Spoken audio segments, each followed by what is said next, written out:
بیگم شہناز کے پاؤں تلے سے زمین کھسک گئی۔ وہ سچ جو برسوں سے حویلی کی چار دیواری میں دفن تھا، آج بیگم شہناز کی ایک چھوٹی سی غلطی کی وجہ سے بے نقاب ہو چکا تھا۔ خورشید نے کانپتی ہوئی آواز میں چیخ کر کہا، آج سچ آخر کار باہر آ ہی گیا۔ بیگم شہناز، مجھے بتاؤ کہ میری بیٹی کہاں ہے؟ بیگم شہناز نے جھوٹ کا سہارا لیتے ہوئے اسے دھکا دیا، مگر اب دیر ہو چکی تھی۔ خورشید کی آنکھوں میں برسوں کا انتقام اور اپنی بیٹی کو پانے کی تڑپ تھی۔ اس نے فوراً اسفند شاہ کو مخاطب کیا، اسفند شاہ، تمہیں وعدہ کرنا ہوگا کہ تم میری بیٹی کو ڈھونڈ کر میرے پاس لاؤ گے، کیونکہ وہ زندہ ہے۔ خورشید پھپھو کا کمرہ جہاں اسفند شاہ ان کے پاس بیٹھا تھا۔ اچانک بیگم شہناز کمرے میں داخل ہوئیں۔ تم یہاں کیا کر رہے ہو، اسفند؟ بیگم شہناز نے کمرے میں قدم رکھتے ہی سختی سے پوچھا۔ اسفند شاہ نے مڑ کر انہیں دیکھا اور سرد لہجے میں جواب دیا، بس پھپھو کے ساتھ بیٹھا ہوں یہاں۔ بیگم شہناز نے حقارت سے خورشید پھپھو کی طرف دیکھا اور کہا، باغیوں کے ساتھ وقت گزارنا بغاوت کی روح کو اور بھڑکا دیتا ہے۔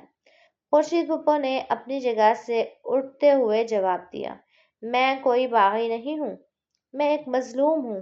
میں تمہارے شوہر سردار جہانگیر شاہ کے ظلم کی قربانی بنی ہوں۔ اسفند شاہ نے بیگم شہناز کی طرف دیکھتے ہوئے کہا، ہمارے گھر کی بیٹی کا کسی باہر والے سے شادی کرنا بغاوت ہی تو ہے۔ خورشید پھپھو مسکرائی اور طنزیہ انداز میں بولی، یہ تو تمہارے خاندان کی بدقسمتی ہے، اور بدقسمتی سے تم بھی اسی خاندان کی بیٹی ہو۔ میں نے وہ لیبل بہت پہلے اتار پھینکا تھا اور اپنی چھوٹی سی دنیا بسانے نکل پڑی تھی۔ میرا ایک چھوٹا سا گھر تھا اور شوہر تھا۔ میرا بھائی تمہاری محبت میں اپنی جان دے بیٹھا ہے نا، کیونکہ وہ تم سے بہت محبت کرتا تھا۔ تم نے اپنے بھائی کی موت کا بدلہ میرے بھائی کے ذریعے مجھ سے لیا ہے۔ تمہارا بھائی تو خودکشی کرنے پر مجبور ہوا، لیکن میرے بھائی نے مجھے زندہ ہی مار دیا۔ کیا تمہیں اندازہ ہے کہ اس خاندان کی عزت بچانے کے لیے ہمیں کتنے جھوٹ بولنے پڑے؟ ہم نے سب کو بتایا کہ تم اعلیٰ تعلیم کے لیے بیرون ملک چلی گئی ہو، اور ذرا خود کو دیکھو، ہماری اتنی منتوں کے باوجود تم نے خود کو اس قید خانے میں بند کر رکھا ہے تاکہ ہر کوئی ہم سے سوال کرے۔ خورشید پھپھو نے اپنی بات جاری رکھی، تو تمہیں تب ہی بتا دینا چاہیے تھا کہ میں مر چکی ہوں۔ خدا کی قسم، میں تمہارے خاندان میں کبھی کسی کو اپنا چہرہ نہ دکھاتی، لیکن نہیں، تم تو اپنے بھائی کا بدلہ مجھ سے لینے پر تلی ہوئی تھی۔ ناقابل یقین کتنی آسانی سے تم نے اپنے بھائی کے تمام گناہوں کا بوجھ مجھ پر ڈال دیا، جیسے اس نے جو کچھ بھی کیا وہ میرے حکم پر کیا ہو۔ بیگم شہناز نے غصے سے کہا، تم نہیں سمجھتی، اگر اس خاندان کے مردوں کی رگوں میں خون خشک بھی ہو جائے تو وہ اپنی عزت کے سہارے ہی زندہ رہتے ہیں۔ اٹھو اور یہاں سے چلی جاؤ، ورنہ پھپھو تمہارے ذہن میں ہمارے خلاف زہر بھرتی رہے گی۔ خورشید پھپھو نے سکون سے جواب دیا، وہ ایسا کچھ نہیں کرتی، مجھے پھپھو کے ساتھ سکون ملتا ہے۔ اسفند شاہ نے اپنی ماں سے کہا، یہ اس لیے کہ کیونکہ تم میں سے کوئی بھی میرا درد نہیں سمجھتا۔ بیگم شہناز نے سرد مہری سے کہا، نہیں، ہمیں سمجھنے کی خواہش بھی نہیں ہے، ہمیں اپنی نسل بچانی ہے۔ ہم تمہارے پاگل پن کے پیچھے اپنی عزت کو داؤ پر نہیں لگا سکتے۔ خورشید نے بیگم شہناز کی آنکھوں میں آنکھیں ڈال کر انتہائی کرب سے کہا، میری اولاد، میرا جگر کا ٹکڑا کوئی معمولی چیز نہیں ہے، ہے نا بیگم شہناز؟ تم لوگ اپنی عزت بچانے کے لیے کسی بھی حد تک جا سکتے ہو، لیکن میرا دل گواہی دیتا ہے کہ میری بیٹی کہیں نہ کہیں زندہ ہے۔ بیگم شہناز کا چہرہ غصے سے تلملا اٹھا اور انہوں نے انتہائی بے رخی اور بے دردی سے جواب دیا، وہ پیدا ہوتے ہی مر گئی تھی خورشید۔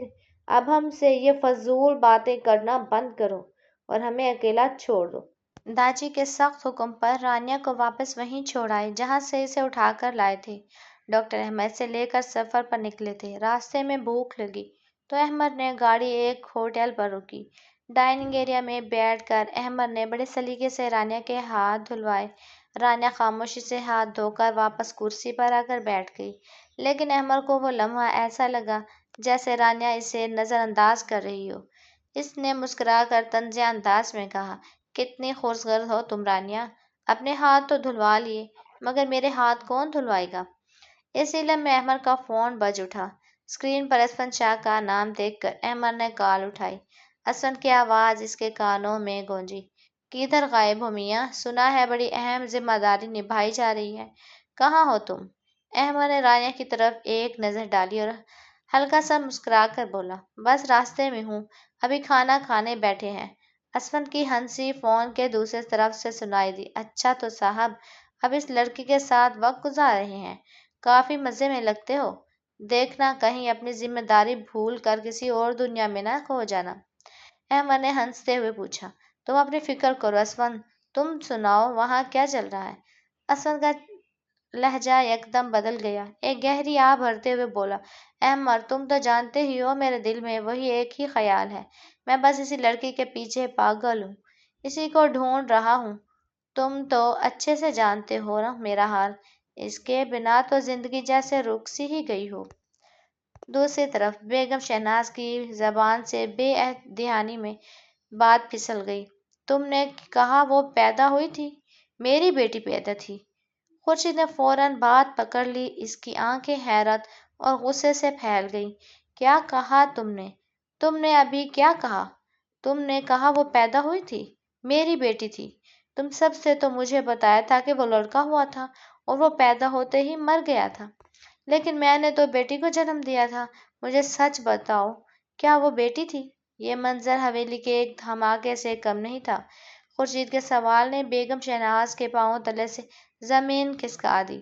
وہ سچ جو برسوں سے حویلی کی چار دیواریوں میں دفن تھا، آج ایک چھوٹی سی غلطی کی وجہ سے بے نقاب ہو چکا تھا۔ خورشید نے چیخ کر کہا، آج سچ آخر کار باہر آ ہی گیا۔ بیگم شہناز مجھے بتاؤ کہ میری بیٹی کہاں ہے؟ بیگم شہناز نے خود کو سنبھالا اور جھوٹ کا سہارا لیتے ہوئے اسے دھکا دیا۔ مجھ سے دور ہٹو، میں نے تو بس یوں ہی کہہ دیا تھا، تم اپنا ذہنی توازن کھو بیٹھی ہو۔ لیکن خورشید اب رکنے والی نہیں تھی، اس نے فوراً اسفند کو مخاطب کیا، اسفند شاہ تمہیں معلوم کرنا ہوگا کہ میری بیٹی کہاں ہے۔ تم اب وزیر بن چکے ہو، ماسٹر افتخار نامی شخص کو تلاش کرو، وہ ادب میں پی ایچ ڈی کا اسکالر تھا، وہ میری بیٹی کے ساتھ ہوگا، تمہیں وعدہ کرنا ہوگا کہ تم اسے ڈھونڈو گے۔ اسفند شاہ خورشید کی بات سن کر سکتے میں آ گیا۔ اس نے خورشید کی طرف دیکھا جس کی آنکھوں میں آنسو اور لبوں پر لرزہ تھا۔ اس نے ایک بار بیگم شہناز کی طرف دیکھا جو اپنی غلطی کا احساس ہوتے ہی بوکھلا گئی تھی، وہاں سے نکلنے کا راستہ ڈھونڈ رہی تھی۔ اسفند شاہ نے بیگم شہناز کا بازو پکڑ کر اسے روکا اور سخت لہجے میں کہا، آپ نے ابھی کیا کہا؟ آپ کو کس بات کا ڈر ہے؟ کیا آپ سچ چھپا رہی ہیں؟ بیگم شہناز نے جھٹک کر اپنا ہاتھ چھڑایا اور غصے سے چلائی، تم بھی اسی کی باتوں میں آ رہے ہو؟ میں نے کہا نا کہ یہ پاگل ہو چکی ہے، کوئی بیٹی نہیں تھی، وہ صرف ایک مردہ لڑکا جو پیدا ہوا تھا۔ سمجھ میں آیا؟ اس نے وہاں سے تیزی سے نکلنے کی کوشش کی، لیکن اس کا چہرہ اس کے جھوٹ کی گواہی دے رہا تھا۔ دوسری طرف اسفند شاہ کی ذہن میں یہ بات بیٹھ گئی تھی کہ دال میں کچھ تو ضرور کالا ہے۔ اس نے اپنی والدہ بیگم شہناز کی طرف دوبارہ دیکھا اور کہا، اگر کوئی راز نہیں ہے تو آپ اتنی خوفزدہ کیوں ہو رہی ہیں؟ کیا میری پھوپھو خورشید کا یہ حق نہیں کہ وہ جانے کہ اس کی اولاد کہاں ہے؟ بیگم شہناز نے اسے ایک تیز نظر ڈالی، غصے میں اپنے کمرے کی طرف چل دی۔ اسفند شاہ نے مڑ کر خورشید کو دیکھا جب فرش پر بیٹھ کر زاروں قطار رو رہی تھی۔ اس نے اسفند کی طرف دیکھا، التجا کی، اسفند اگر تم میری بیٹی کو ڈھونڈ نہیں سکتے تو کم از کم مجھے سچ کا پتہ تو دے دو۔ میں نے اتنے برس اس حویلی کے اندھیروں میں اس امید پر کاٹے ہیں کہ شاید کبھی تو میرے سامنے سچ آئے گا۔ کیا تم اس عورت کے لیے کام کرو گے جو تمہاری ماں تو ہے لیکن ایک ماں کا دل نہیں رکھتی؟ اسفند شاہ کے لیے یہ صورتحال بہت پیچیدہ تھی۔ وہ ایک طرف اپنی ماں کے احترام اور خاندان کی عزت کے بوجھ تلے دبا تھا، اور دوسری طرف خورشید کا وہ درد تھا جسے وہ اب نظر انداز نہیں کر سکتا تھا۔ اس نے خورشید کو تسلی دیتے ہوئے کہا، پھوپھو آپ فکر نہ کریں، اگر آپ کی بیٹی اس دنیا میں کہیں بھی ہے تو میں اسے ڈھونڈ نکالوں گا۔ میں آپ سے وعدہ کرتا ہوں کہ میں سردار جہانگیر شاہ سے بھی اس بارے میں پوچھوں گا، چاہے مجھے اپنی وزیر کی کرسی ہی کیوں نہ داؤ پر لگانی پڑے۔ یہ کہہ کر وہ وہاں سے نکل گیا، جبکہ خورشید کے چہرے پر ایک نئی امید کی کرن چمک اٹھی۔ لیکن اسفند شاہ کو یہ اندازہ نہیں تھا کہ یہ سچ اسے کس قدر ہولناک راستوں پر لے جائے گا۔ اسفند شاہ وہاں سے نکلا تو اس کا ذہن شدید کشمکش میں مبتلا تھا۔ وہ سیدھا اپنے کمرے میں گیا اور دروازہ بند کر کے بیٹھ گیا۔ اسے بار بار اپنی ماں بیگم شہناز کا وہ بکھلایا ہوا چہرہ یاد آ رہا تھا جو اس نے سچ کا پتہ چلنے پر بنایا تھا۔ اس نے فوراً اپنا فون اٹھایا اور ڈاکٹر احمد کا نمبر ملایا۔ دوسری طرف ہوٹل کے کمرے میں ڈاکٹر احمد نے رانیہ کو کھانا کھلانے کے بعد اسے آرام کرنے کا کہا ہی تھا کہ اسفند شاہ کی کال آ گئی۔ ڈاکٹر احمد نے فون اٹھایا اور دھیمی آواز میں بولا، جی اسفند، کہو کیا بات ہے؟ تم کافی پریشان لگ رہے ہو۔ اسفند شاہ نے گہری سانس لی اور بتایا، احمد، آج حویلی میں ایک بہت بڑا راز فاش ہوا ہے۔ پھپھو خورشید کو اب یقین ہو گیا کہ اس نے بیٹی کو جنم دیا تھا۔ وہ میری ماں بیگم شہناز نے اسے جھوٹ بول کر وہ بیٹی اس سے چھین لی تھی۔ مجھے ہر صورت اس عاشق علی نامی کو ڈھونڈنا ہے جس کا ذکر پھپھو نے کیا ہے۔ کیا تم میری مدد کر سکتے ہو؟ ڈاکٹر احمد، جو رانیہ کے ساتھ اس وقت شہر سے باہر تھا، کچھ لمحوں کے لیے خاموش رہا اور پھر بولا، اسفند، اگر یہ بات ہے تو معاملہ بہت سنگین ہے۔ تم سردار جہانگیر شاہ کے گھر میں ہو، وہاں سچ کو دبانے کے لیے وہ کسی بھی حد تک جا سکتے ہیں۔ میں یہاں رانیہ کے ساتھ ہوں، اسے اس وقت میری ضرورت ہے، لیکن میں تمہیں عاشق علی کے بارے میں معلومات نکالنے میں پوری مدد کروں گا۔ تم بس صبر سے کام لو، کیونکہ اگر تمہاری ماں بیگم شہناز کو معلوم ہو گیا کہ تم اس معاملے کی تہہ تک پہنچ رہے ہو تو وہ تمہارے لیے مشکلات کھڑی کر سکتی ہیں۔ اسفند نے تلخی سے جواب دیا، مجھے پرواہ نہیں احمد، اب میری اپنی انا اور سچ کی تلاش اس خاندان کے فرزندوں تک عزت سے کہیں زیادہ اہم ہے۔ میں پھپھو سے وعدہ کیا ہے اور میں اسے پورا کر کے ہی رہوں گا۔ دوسری طرف حویلی کے ایک کونے میں بیگم شہناز، جو اسفند شاہ کی یہ باتیں دیوار کے پیچھے سے سن رہی تھی، غصے سے کانپ اٹھی۔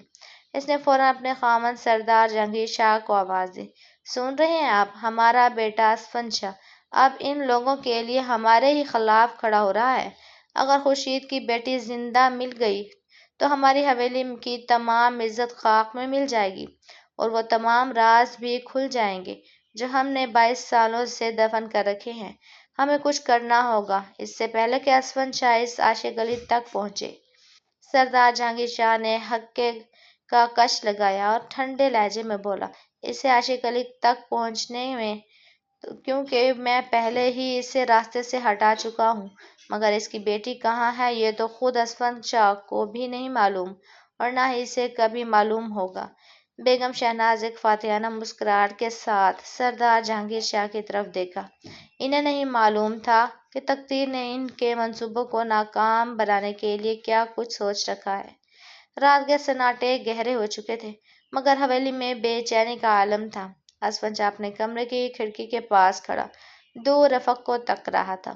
اس کے ذہن میں خورشید کے الفاظ اور اپنے باپ کا سرد لہجہ بار بار گونج رہا تھا۔ اسے یہ تو سمجھ آ گیا تھا کہ اس کا باپ سردار جہانگیر شاہ اس کھیل میں بہت گہرائی تک ملوث ہے، مگر اسے یہ احساس نہیں تھا کہ سچ اس کی اپنی دہلیز پر ہی دفن ہے۔ اس نے ایک بار پھر اپنا فون اٹھایا اور اس بار ڈاکٹر احمد کو نہیں بلکہ اپنے ایک پرانے مخبر کو کال کی جو شہر کے ریکارڈز آفس میں کام کرتا تھا۔ اس نے مختصر کہا، مجھے 22 سال پرانا ریکارڈ چاہیے، عاشق علی نامی شخص کے گھر کا پتہ اور اس کے نام کی کوئی بھی رجسٹریشن چاہیے، وہ کسی بھی نام سے ہو۔ دوسری طرف بیگم شہناز اپنے کمرے میں بے چین ٹہل رہی تھی۔ سردار جہانگیر شاہ کی اطمینان بھری باتیں اسے تسلی نہیں دے پا رہی تھیں۔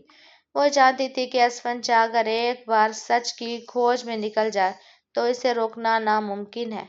اس نے فیصلہ کیا کہ وہ خود خورشید کے پاس جائے گی اور اسے دھمکا کر خاموش کرائے گی۔ جیسے ہی وہ خورشید کے کمرے کے قریب پہنچی، اس نے دیکھا کہ خورشید وہاں موجود ہی نہیں تھی۔ کمرہ خالی تھا اور کھڑکی کھلی ہوئی تھی جس سے تیز ہوا حویلی کے پردوں کو لہرا رہی تھی۔ بیگم شہناز کے دل کی دھڑکن تیز ہو گئی کیا خورشید خود سچ ڈھونڈنے نکل گئی ہے؟ حویلی کے گیٹ پر خورشید ایک پرانے چادر میں خود کو لپیٹے کھڑی تھی۔ اس کی آنکھوں میں ایک عجیب سی چمک تھی۔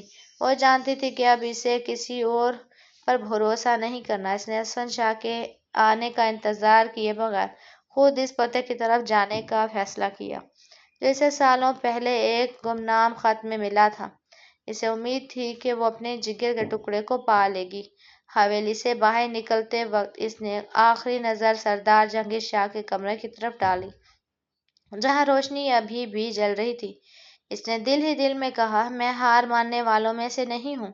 سردار، تم نے میری زندگی برباد کی، اب میں تمہاری بنائی ہوئی عزت کی عمارت کو ریزہ ریزہ کر دوں گی۔